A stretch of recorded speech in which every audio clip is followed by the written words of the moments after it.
கேக்குறேன், அந்த மாட்டு வண்டிக்காரனை பிடிக்கிறீங்க, 1.5 கிலோமீட்டருக்கு ரோடு போட்டுருங்க.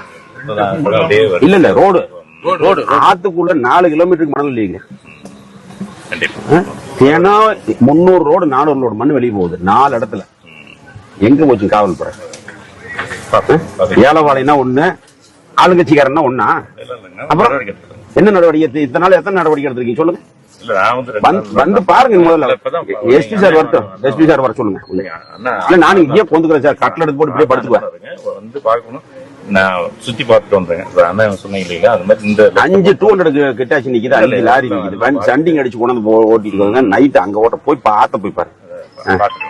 சாக்குல மணல் இருந்தா அந்த வீட்டுல இருந்து இந்த ஏலபாளையெல்லாம் அவையில புடிச்சு கொண்டு ஸ்டேஷனுக்கு குறை வைக்கிறீங்க. ஒரு மாட்டு வண்டிக்காரன் பொழப்பு தானே, ஒரு 1000 2000 எண்பது மாட்டு வண்டி ஓட்டினான்னா அவன் மாட்டு வண்டிக்காரன் பிடிக்கிறீங்க. ஏன் மணல் மாஃபியாக்கள் தினம் 400 500 லோடு மண்ணல் தானே, அது தெரியாத கண்ணுக்கு? போலீஸ் தான் நோட் பண்ணுத, இத்தனை வண்டி போகுது, யாரு நேரம் சாயந்தரமான கணக்கு வரணும். பணம் வாங்குறது போலீஸ் தான் நோட் பண்ணிக்கிட்டு இருக்குது. எஸ்பி சார் வர வரைக்கும் கொண்டு உட்காருங்க